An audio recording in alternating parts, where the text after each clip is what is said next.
Oh, yeah. Yeah, yeah. The inevitable banjo.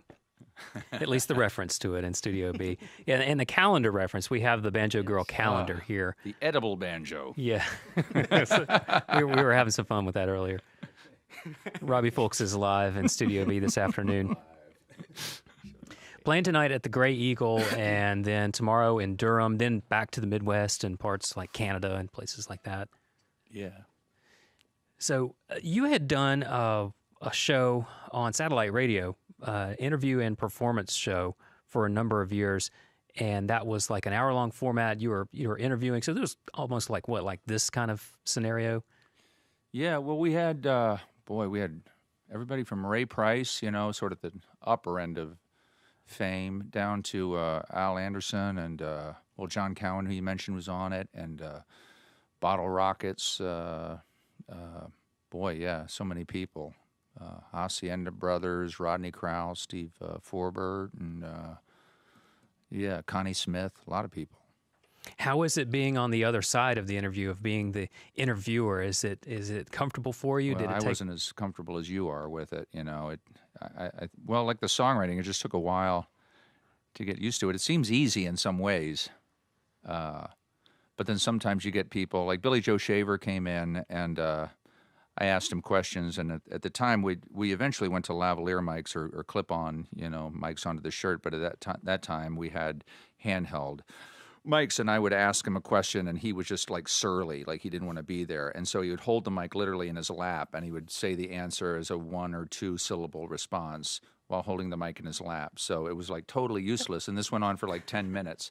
And I would say like, yeah, how is it being a writer in Nashville in the 60s? And he goes, it's okay. And I say, well, what did you have in common with all those other so-called outlaws in Texas and the what defined that writing style to you? And he would go, we was all drunk. And it went on like that for like 10 minutes. And then I asked him about a circumcision story that is in his memoir that is really unbelievable, about an accidental circumcision that he had as an adult. And I'll tell you the story in the van. I can't tell it on the air, but he picked the mic up, and he was just like Houdini the showman, off on a 20-minute. This story lasted 18 minutes, and it was unforgettable. And he said it directly into the mic. It was some of the best radio you've ever heard. So, that's just like the extremes of the guests that you can get. And other people are just plug and play, like Marty Stewart was just ready to go and totally professional. But, what you bring to it and how you can squeeze things out of people, it's kind of an art that takes a while to develop. Yeah, we've never had any dud interviews here at WNCW either. They're always so great. No, you're really good at it. So you bring a comfort level. If you can be comfortable with it, then maybe other people can be comfortable too. But I was nervous talking to some of those people, and I had cards with questions, and I just got caught up in what I had written and thought about in advance rather than go with the flow. So it takes a while. We still get nervous sometimes. It depends. It really does. It's all that interaction. It's a thing that happens between the people, in front of each other. So sometimes it goes great. Sometimes maybe not. Yeah, you got to be in the moment, I guess. Mm-hmm. You're back on Bloodshot Records. That was your first record label. Yeah. And in between then, you've gone to a couple other labels. What's it like being back sort of home in a way?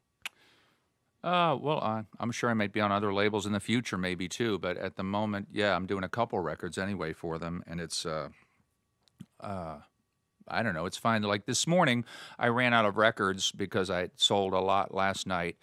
And I called them up, and the call took 20 seconds, and I gave them the address of the hotel, and, they're FedExing them the next morning. So for things like that, first of all, to have a label at all is nice because you can sort of delegate and you can have people help you out. When you're traveling every day, it's hard to, oversee every element of a record release. And then it's a question of, is your label going to be too big that somebody will pick up the phone and help you out in a, really banal situation like that?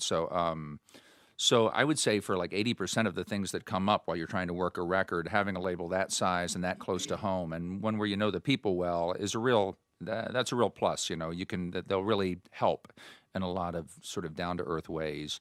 And while they can't get me on the Colbert Show and stratospheric goals like that, they can't always help with those more everyday goals. They're very helpful with. So.